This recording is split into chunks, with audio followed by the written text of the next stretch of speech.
नमस्कार, मैं हूं पंकज श्रीवास्तव। सत्य हिंदी के खास कार्यक्रम सुनिए सच में आपका स्वागत है। क्या कांग्रेस बिहार में सामाजिक न्याय की दिशा में कुछ ऐसे प्रयोग कर रही है जो न सिर्फ कांग्रेस बल्कि देश के भविष्य के लिए भी निर्णायक साबित हो सकता है? 85 साल बाद पटना के सदाकत आश्रम में कांग्रेस कार्य समिति की बैठक करने की याद पार्टी को क्यों आई? कांग्रेस का अति पिछड़ा न्याय संकल्प क्या है और क्यों इसे राहुल गांधी का ऐसा प्लान माना जा रहा है जो गेम चेंजर हो सकता है? और सबसे बड़ी बात कि अति पिछड़ा न्याय संकल्प जारी करते समय मंच पर आरजेडी, वामपंथी दल और अन्य सहयोगी दलों के नेताओं की उपस्थिति का क्या संकेत है? क्या यह कांग्रेस को सामाजिक न्याय की विशाल छतरी बनाने का प्रयास है जिसके अंदर राजनीति की विभिन्न धाराएं समाहित होंगी, वो धाराएं जो कभी आज़ादी की लड़ाई में एक साथ शामिल थी? मिलेंगे इन तमाम सवालों के जवाब हमारे इस वीडियो में। तो शुरू करते हैं आज का सफर। सबसे पहले ये सदाकत आश्रम है, कांग्रेस का बिहार का मुख्यालय, साथ में आज़ादी की लड़ाई का एक बड़ा केंद्र सदाकत आश्रम बिहार का था। और ये राजेंद्र स्मृति संग्रहालय आप जो देख रहे हैं, दरअसल ये याद दिलाता है हमारे पहले राष्ट्रपति और संविधान सभा के अध्यक्ष डॉक्टर राजेंद्र प्रसाद की। जब वो राष्ट्रपति नहीं रहे तो इसी सदाकत आश्रम में उन्होंने जीवन के अपने अंतिम वर्ष बिताए थे। सदाकत का अर्थ होता है सच्चाई, और इससे बेहतर जगह राजेंद्र बाबू के लिए क्या हो सकती थी? और 85 साल बाद कांग्रेस की कार्य समिति 24 सितंबर को इसी आश्रम में पहुंची हुई थी। 85 साल बाद यानी 1940 में यहाँ CWC यानी कांग्रेस वर्किंग कमेटी की बैठक हुई थी। उसके बाद ये पहला मौका था जब यहाँ पर कांग्रेस कार्य समिति की बैठक हुई, जैसा मैंने बताया 24 सितंबर को। 1940 के मार्च महीने में इस आश्रम में कांग्रेस के रामगढ़ अधिवेशन में पारित प्रस्तावों को अमली जामा पहनाने की रणनीति बनी थी। द्वितीय विश्व युद्ध शुरू होने के 4 महीने बाद दिसंबर 1939 में मौलाना आज़ाद की अध्यक्षता में हुए रामगढ़ अधिवेशन में, रामगढ़ हजारीबाग जिले में था जो अब झारखंड में है, तो रामगढ़ अधिवेशन में पहली बार संविधान सभा बनाने का प्रस्ताव पारित हुआ था। और सदाकत आश्रम में हुई इस बैठक में जो मार्च 2040 में हुई, इस प्रस्ताव पर अंतिम रूप से मुहर लगाई गई। तय हुआ कि एक समावेशी और सामाजिक न्याय देने वाला संविधान देश में लागू किया जाएगा, उसकी रचना की जाएगी। इसके बाद इतिहास ने कैसी गति पकड़ी और 1942 के भारत छोड़ो आंदोलन से लेकर 15 अगस्त 1947 को तिरंगे सूरज के उदय की कहानी आप सबको मालूम है, हम दोहराएंगे नहीं। बस इसी बीच वो संविधान भी बना जिसने इस देश की सूरत को पूरी तरह बदल दिया। बहरहाल हम बात इस बैठक की कर रहे हैं जो 24 सितंबर को हुई। बिहार कांग्रेस कमेटी के प्रदेश अध्यक्ष राजेश राम ने जो कहा वो बताता है कि इस बैठक का क्या महत्व था। उन्होंने कहा यह दूसरे स्वतंत्रता संग्राम की तैयारी है। कहने को आप कह सकते हैं कि एक जुमला है, लेकिन कांग्रेस खासतौर पर राहुल गांधी जिन मुद्दों को लेकर चल रहे हैं और बिहार में हालिया वोट अधिकार यात्रा में जो पूर्व पीठिका नजर आती है, वो बताता है कि ये जुमले से कुछ ज्यादा है। वोट अधिकार यात्रा की इस तस्वीर को देखें, राहुल गांधी, साथ में तेजस्वी यादव आरजेडी के नेता, और इधर हाथ में जो भारत का संविधान है वो लिए हुए राहुल गांधी। इस समय इनकी सबसे चर्चित तस्वीर यही है। कहीं पर भी हो, हाथ में एक लाल किताब है जिस पर लिखा है भारत का संविधान, कॉन्स्टिट्यूशन ऑफ इंडिया। 85 साल पहले कांग्रेस ने जिस बिहार में संविधान बनाने का सपना देखा था, उसी बिहार में राहुल संविधान की आत्मा से हो रही छेड़छाड़ को राजनीतिक गोलबंदी का आधार बना रहे हैं। वे स्पष्ट कर रहे हैं कि वोट का अधिकार भारत के 5000 साल के इतिहास की सबसे महत्वपूर्ण घटना है, जिसे संभव बनाने में बिहार और देश के लोगों ने अनथक संघर्ष किया और अपनी जान कुर्बान की। ये पहली किताब है जिसने मनुष्य को मनुष्य से वैधानिक रूप से बराबर माना इस पूरे जम्बू द्वीप में, यानी भारत में। लेकिन इस सपने की राह में आरएसएस और बीजेपी रोड़ा है। वे संविधान का विरोध उसके जन्म से ही कर रहे हैं। खासतौर पर आरक्षण की अवधारणा को नष्ट करने का प्रयास कर रहे हैं, जिसने करोड़ों वंचित परिवारों के जीवन में रोशनी भरी है और दुनिया की सबसे मजबूत अहिंसक क्रांति साबित हुई है। जिस तरह से मोदी सरकार सार्वजनिक क्षेत्र को लगभग खत्म कर रही है, उससे राहुल की ये बात सही लगती है। राहुल गांधी की सामाजिक न्याय को लेकर जो समझ है, उसी का नतीजा है कि सम्मेलन में अति पिछड़ा न्याय संकल्प जैसा दस्तावेज पारित हुआ, जिसके महत्व को कथित मुख्यधारा या राष्ट्रीय मीडिया तो बिल्कुल नहीं समझ पाया या समझकर भी उसकी उपेक्षा कर दी। लेकिन सामाजिक अध्ययन से जुड़े लोग जानते हैं कि ये कांग्रेस ही नहीं, देश के लिए एक बड़ा गेम चेंजर साबित हो सकता है। राहुल गांधी 50% की सीमा को बढ़ाते हुए ओबीसी आरक्षण के विस्तार की जो बात काफी दिनों से कर रहे थे, इस संकल्प ने उसका स्पष्ट खाका खींच दिया। ये तस्वीर देखिए, जब सदाकत आश्रम में ये अति पिछड़ा संकल्प, जो न्याय संकल्प है, वो जारी किया गया। वैसे वंचित समुदायों के हित में प्रस्ताव पारित करना कोई नई बात नहीं है।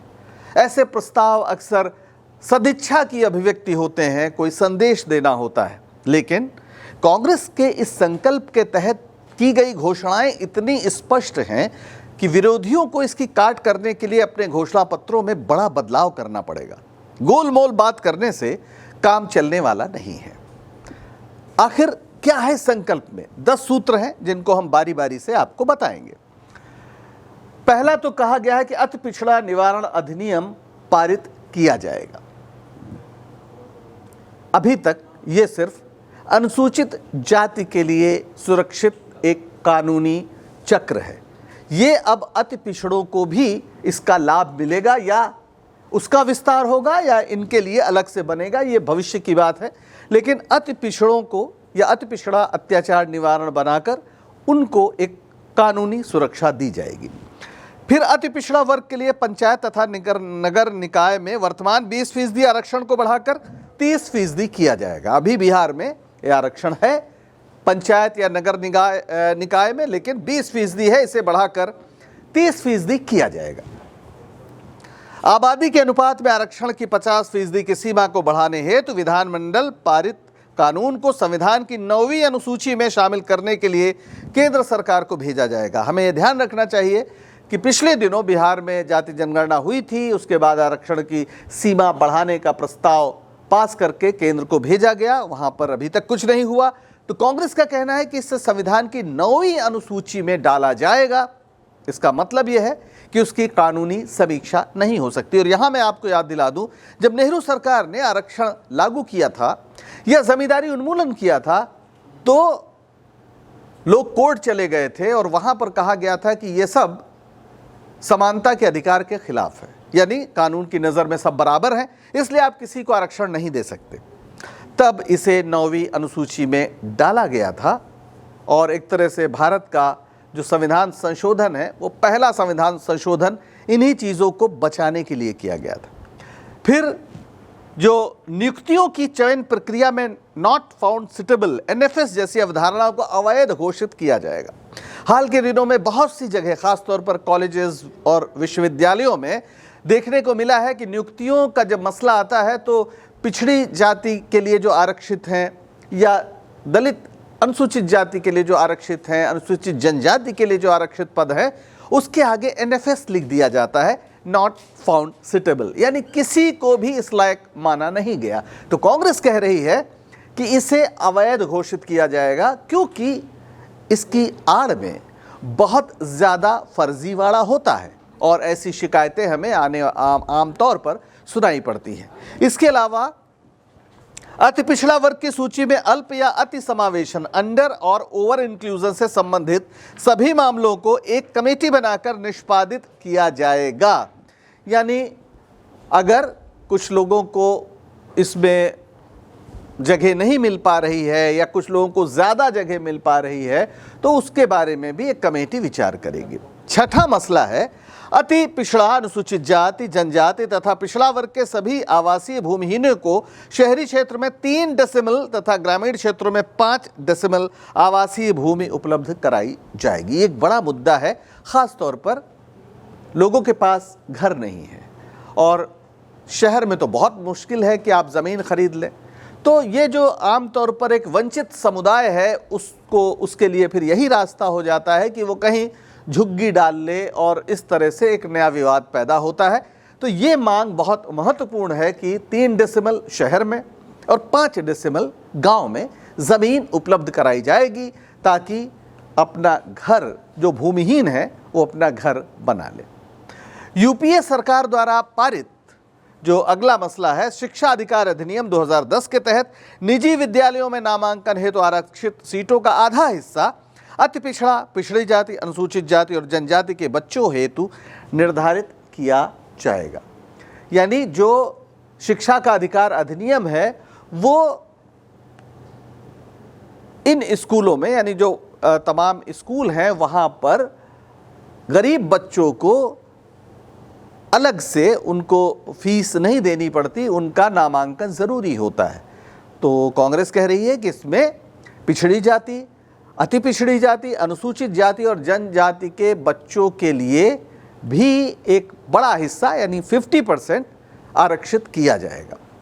फिर 8वां जो पॉइंट है वो है 25 करोड़ रुपए तक के सरकारी ठेकों आपूर्तिकारियों में अति पिछड़ा, अनुसूचित जाति, जनजाति और पिछड़ी जाति के लिए 50% आरक्षण का प्रावधान किया जाएगा। यानी आप जानते हैं कि सारा काम ठेके पर होता है और इस देश में बड़े पैमाने पर जो पैसा लोगों के पास आता है वो सरकारी काम के जो ठेके हैं उनके ज़रिए आता है। अब सोचिए, बिहार में कोई बड़ा उद्योग नहीं है लेकिन बहुत लोग आपको बड़ी बड़ी गाड़ियों में चलते नज़र आएंगे, उनका बड़ा रसूख होता है और आप पता करिए तो या तो वो बड़े सप्लायर हैं या फिर वो सड़क बनाने से लेके पुल बनाने तक के या और भी स्कूल बनाने वगैरह वगैरह के ठेके, सरकारी ठेके मिलते हैं। अब कांग्रेस कह रही है कि जो 25 करोड़ रुपए तक के सरकारी ठेके हैं या जो सप्लाई का काम है उसमें अति पिछड़ा, अनुसूचित जाति, जनजाति और पिछड़ी जाति के लिए 50% का आरक्षण होगा। एक बहुत महत्वपूर्ण बात है क्योंकि ये पैसा इस समाज के लोगों के पास जाएगा तो जाहिर है उनका जो जीवन है वो बेहतर होगा, उनके हाथ में पैसा आएगा, उनके बच्चों को अच्छी पढ़ाई मिलेगी, अच्छे स्कूल में वो पढ़ने जा सकते हैं वगैरह वगैरह। एक बेहद महत्वपूर्ण बात है। और फिर 9वां जो सूत्र है, संविधान की धारा 15(5) के अंतर्गत राज्य के सभी निजी शिक्षण संस्थानों के नामांकन हेतु आरक्षण लागू किया जाएगा। अभी तक जो आरक्षण लागू है, जो कांग्रेस ने शिक्षा में आरक्षण लागू किया 2007 में मेरा ख्याल है यूपीए 2 के शासन में, तो वो सरकारी कॉलेजेस में था, सरकारी संस्थाओं में था। कांग्रेस कह रही है कि ये निजी क्षेत्र के भी जो कॉलेज हैं, जो इंस्टीट्यूट्स हैं, यूनिवर्सिटीज़ हैं, उसमें भी इसको लागू किया जाएगा। सभी शिक्षण संस्थानों के नामांकन में आरक्षण लागू होगा। और आखिरी जो एक बड़ा मुद्दा है वो है कि आरक्षण की देखरेख के लिए उच्च अधिकार प्राप्त आरक्षण नियामक प्राधिकरण का गठन किया जाएगा और जातियों की आरक्षण सूची में कोई भी परिवर्तन केवल विधानमंडल की अनुमति से ही संभव होगा। यानी एक अथॉरिटी बनेगी जो लगातार आरक्षण के मसले पर नज़र रखेगी और जातियों का जो इंक्लूजन होता है या बाहर निकालने का मसला है ये बिना विधानमंडल के अनुमति से, यानी सरकार या विधानसभा में एक तरह से कानून के जरिए ही किया जाएगा। ये 10 घोषणाएं इतनी टारगेटेड हैं, इतनी सीधी बात कह रही हैं कि इससे पिछड़े वर्ग, खासतौर पर अति पिछड़े लोगों की जिंदगी बदल सकती है और राजनीति की दिशा भी बदल सकती है। बिहार में अति पिछड़ा वर्ग में आने वाली जातियां कुल आबादी का 36% हैं। मुख्यमंत्री नीतीश कुमार ने इन्हें ही पिछड़ी जातियों में अगड़ी कही जाने वाली जो जातियां हैं उनके खिलाफ संगठित करके एक वोट बैंक बनाया था। लेकिन राहुल गांधी का सवाल है कि 20 साल में नीतीश सरकार ने अति पिछड़ों के लिए किया क्या। राहुल गांधी का एक बयान पिछले दिनों बड़ा चर्चित हुआ। उन्होंने कहा नीतीश कुमार ने 20 साल राज किया लेकिन अति पिछड़ों का क्या किया, वोट लिया और इस्तेमाल करके फेंक दिया। यानी उन्होंने अति पिछड़ों को खड़ा किया पिछड़ों के खिलाफ वोट लिया, राजनीति अपनी चमकाई, लेकिन उनके लिए कुछ किया नहीं। अब सवाल यह है कि अति पिछड़ा वर्ग का निर्धारण कैसे हुआ और यह पिछड़ा वर्ग की अन्य जातियों से कैसे अलग है। ये देखिए, दो बड़े चेहरे बिहार के। बिहार में लालू यादव एक जमाने में सभी पिछड़ी जातियों के नेता थे। जनता दल में हुई टूट के बाद राष्ट्रीय जनता दल बनाकर उन्होंने पिछड़े वर्ग को अपनी राजनीतिक शक्ति बनाया। तब नीतीश कुमार भी उनके साथ थे। बाद में वे अलग हुए और अपनी जाति, जो कुर्मी कुशवाहा जाति कही जाती है, उसको उन्होंने संगठित करना शुरू किया। तमाम सम्मेलन किए, कुर्मी चेतना सम्मेलन और इस तरह के, अगर आप पुराने अखबार कभी पलटें तो इनको आप देख सकते हैं। और फिर बीजेपी के सहयोग में वे सत्ता तक जा पहुंचे और उन्होंने एक वोट बैंक बनाने के लिए 2007 में ओबीसी को दो भागों में बांट दिया, अत्यंत पिछड़ा वर्ग ईबीसी और अन्य पिछड़ा वर्ग यानी ओबीसी। और यही काम उन्होंने अनुसूचित जाति के बीच भी किया, एक महादलित श्रेणी बना दी। वैसे वर्ण व्यवस्था के क्रम में पिछड़ा वर्ग जैसी कोई चीज नहीं होती। श्रम करने वाली सभी जातियां शूद्र ही कही गई हैं। सीधे कहें तो क्षत्रिय, ब्राह्मण और वैश्य के अलावा जो भी जातियां हैं मेहनतकश, खास तौर पर वे शूद्र कहलाती है। संविधान ने छुआछूत की शिकार जातियों को अनुसूचित जाति माना और पहले ही दिन से उन्हें 15.5% आरक्षण दिया। और ओबीसी जातियों के आरक्षण पर विचार के लिए नेहरू सरकार ने काका कालेलकर आयोग बनाया था, लेकिन उसकी रिपोर्ट पर सदस्यों में ही असहमति थी, तो राज्यों पर पिछड़े वर्गों के आरक्षण का मसला छोड़ दिया गया। जब कर्पूरी ठाकुर मुख्यमंत्री बने बिहार के, तो मुंगेरी लाल कमीशन की सिफारिशों के आधार पर पिछड़े वर्ग को 26% आरक्षण दिया गया। बाद में 1990 में मंडल कमीशन की सिफारिशों के तहत देश भर में ओबीसी आरक्षण 27% कर दिया गया। लेकिन ओबीसी में तमाम ऐसी जातियां हैं जो विकास के पैमाने में काफ़ी पीछे रह गई हैं या उन्हें उचित प्रतिनिधित्व नहीं मिला। उन पर भी दलितों के समान ही अत्याचार होते। बिहार में 25 जातियां हैं ऐसा कहा जाता है, जैसे केवट, निषाद, तेली, नोनिया आदि। मछली पकड़ने वाले, नाव चलाने वाले, तेल निकालने वाले, लकड़ी का काम करने वाले, ऐसे तमाम लोग अति पिछड़ी जातियों में आते हैं। अब बिहार में नीतीश कुमार की आरजेडी और कांग्रेस के साथ जब सरकार चल रही थी, तो बिहार जाति आधारित जनगणना हुई जून 2022 में, जिसके नतीजे 2 अक्टूबर 2023 को पटना में जारी किए गए और जिसने देश में एक नया राजनीतिक विमर्श शुरू किया। क्या था वो निष्कर्ष? बिहार की कुल आबादी पता चली 13.07 करोड़, लगभग 89% ग्रामीण है इसमें, यानी शहरों में सिर्फ 11% आबादी रहती है। अन्य पिछड़ा वर्ग जो ओबीसी है वो है 27.13%, और जो अत्यंत पिछड़ा वर्ग है जिसे ईबीसी कहा जा रहा है वो है 36.1%, सबसे ज्यादा। और अगर इन दोनों को आप जोड़ देते हैं तो ओबीसी प्लस ईबीसी हो जाता है 63%, 8.29 करोड़। ये सबसे बड़ा आबादी का एक तरह से हिस्सा है। इस सर्वे के बाद नीतीश सरकार ने आरक्षण को 50% से बढ़ाकर 65% करने, जिसमें एससी के लिए 20%, एसटी के लिए 2%, ओबीसी के लिए 25% और ईबीसी के लिए 18% करने का बिल पेश किया। 7 नवंबर 2023 को पास हो गया बिल। लेकिन सुप्रीम कोर्ट की 50% की सीमा है कि इससे ज़्यादा नहीं हो सकता, तो ये विवाद में फंसा। पटना हाई कोर्ट ने तो इसे वैध माना, लेकिन अब सुप्रीम कोर्ट में चुनौती दी गई है तो मामला लंबित है। बीजेपी ने इसका काफ़ी विरोध किया था शुरू में। राष्ट्रीय स्तर पर जाति जनगणना की जब बात आई थी, पीएम मोदी ने तो कहा था कि ये अर्बन नक्सल जैसी मांग है। राहुल गांधी को उन्होंने अर्बन नक्सल कहा था क्योंकि वो जाति जनगणना की मांग उठा रहे थे। लेकिन 2024 के लोकसभा चुनाव में जब बीजेपी को अपना बहुमत नहीं मिला, मिलजुल कर सरकार बनानी पड़ी, 240 पर बीजेपी सिमट गई, तो मोदी सरकार को समझ में आया कि मामला गड़बड़ है, तो उसने तुरंत जाति आधारित जनगणना कराने का ऐलान कर दिया। हालांकि कब होगी, कैसे होगी, अभी इस पर काफ़ी विचार हो रहा है। तो राहुल गांधी अब अति पिछड़े वर्ग पर फोकस कर रहे हैं और ये सामाजिक न्याय की अवधारणा का विस्तार है। साथ ही ये कांग्रेस के लिए एक ऐसा सामाजिक आधार तैयार कर सकता है जो पार्टी को संजीवनी दे सकता है। खासतौर पर हिंदी क्षेत्र में पार्टी का हाल जबरदस्त रूप से सुधर सकता है। पर यहां एक सवाल उपवर्गीकरण का भी आता है। माना जाता है कि सशक्त, पिछड़ी और अनुसूचित जातियों की राजनीति करने वाले दल इसका विरोध करते हैं। उनका मानना है कि इससे उनके वर्ग की एकता प्रभावित होती है। लेकिन लगता है कि राहुल गांधी इस मामले में अब किसी भ्रम के शिकार नहीं है।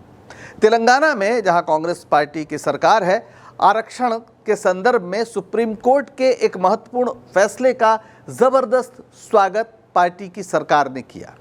यह फैसला 1 अगस्त 2024 को आया, जिसमें सुप्रीम कोर्ट की 7 जजों की संवैधानिक पीठ ने SC/ST के भीतर उपवर्गीकरण यानी सब क्लासिफिकेशन को वैध ठहराया। इस फैसले ने 2004 के EV चिन्नैया बनाम आंध्र प्रदेश राज्य, ये जो एक केस था, उसके फैसले को पलट दिया, जिसमें SC/ST को एक सजातीय इकाई माना गया था और उपवर्गीकरण की अनुमति नहीं दी गई थी। इस उपवर्गीकरण का खुला समर्थन अति पिछड़ी जातियों में कांग्रेस की साख बना रहा है। लेकिन कांग्रेस इसके आधार पर गठबंधन में दरार न होने पाए, इसके लिए भी सतर्क है। इस तस्वीर को एक बार फिर से देखिए। कांग्रेस चाहती तो ये घोषणा पत्र अकेले भी जारी कर सकती थी, लेकिन इसमें तेजस्वी यादव भी है, इसमें मुकेश साहनी भी है, जो VIP पार्टी माना जाता है कि जो निषाद समाज को ज़्यादा संगठित करती है, और साथ में यहाँ पर सुदामा प्रसाद भी हैं। सुदामा प्रसाद CPI-ML के सांसद हैं। और यहाँ आप तस्वीरें देखिए तो कांग्रेस के तो लोग हैं ही, सोनिया गांधी हैं, KC वेणुगोपाल हैं, राजेश राम हैं, शकील अहमद हैं, तमाम लोग हैं। इसके अलावा इसमें दीपांकर भट्टाचार्य भी हैं, CPI-ML के महासचिव हैं, D राजा हैं, CPI के महासचिव हैं, और बेबी जो CPM के महासचिव हैं, ये भी इसमें हैं। यानी वे सभी धाराएं जो आज़ादी की लड़ाई में उपनिवेशवाद विरोधी संघर्ष में शामिल थी, सब इस संकल्प पत्र को जारी करने में एक साथ। RSS और सावरकरी हिंदू महासभा ही तो अंग्रेजों के साथ थे, बाकी तो सब अंग्रेजों के खिलाफ लड़ाई में कुर्बानियां दे रहे थे, जिसका नतीजा था भारत का संविधान। तो आज़ादी और संविधान निर्माण की पक्षधर राजनीतिक धाराओं को साथ लेते हुए राहुल गांधी उस लड़ाई को आगे बढ़ाना चाहते हैं जिसे दूसरी आज़ादी की लड़ाई कहा राजेश राम ने, बिहार कांग्रेस के अध्यक्ष। 1940 में सदाकत आश्रम में हुई कांग्रेस कार्य समिति की बैठक में महात्मा गांधी ने एक महत्वपूर्ण बात कही थी। महात्मा गांधी ने कहा था, सैनिकों के रूप में हमें अपने सेनापति की आज्ञा लेनी होती है और उसका पूरी तरह पालन करना होता है। उसकी वाणी कानून की वाणी मानी जाएगी। आज से मैं आपका सेनापति हूं। इतिहास गवाह है कि महात्मा गांधी को अपना सेनापति मानकर देश ने आज़ादी की वो लड़ाई जीत ली थी। राहुल गांधी की तेजी, सेकुलरिज्म और सामाजिक न्याय के लिए समझौताहीन संघर्ष और इसे लेकर उनकी प्रतिबद्धता उन्हें एक सिद्ध सेनापति बना रही है। पर क्या वे तमाम कांग्रेस नेता भी राहुल के सिपाही बनने के लिए तैयार हैं, जिन्हें अभी भी सड़क पर उतरकर संघर्ष करने के बजाय जोड़ तोड़ की राजनीति भाती है? आने वाले दिनों में इसका जवाब हमें मिल जाएगा। आज के लिए बस इतना ही। अगर सच बताने का हमारा ये प्रयास आपको पसंद आ रहा हो तो शो को लाइक करें, शेयर करें और चैनल को सब्सक्राइब करें। सत्य हिंदी का ऐप भी डाउनलोड करें, जिसका पता वीडियो के नीचे डिस्क्रिप्शन में आपको मिल जाएगा। तो अब दीजिए इजाज़त। नमस्कार।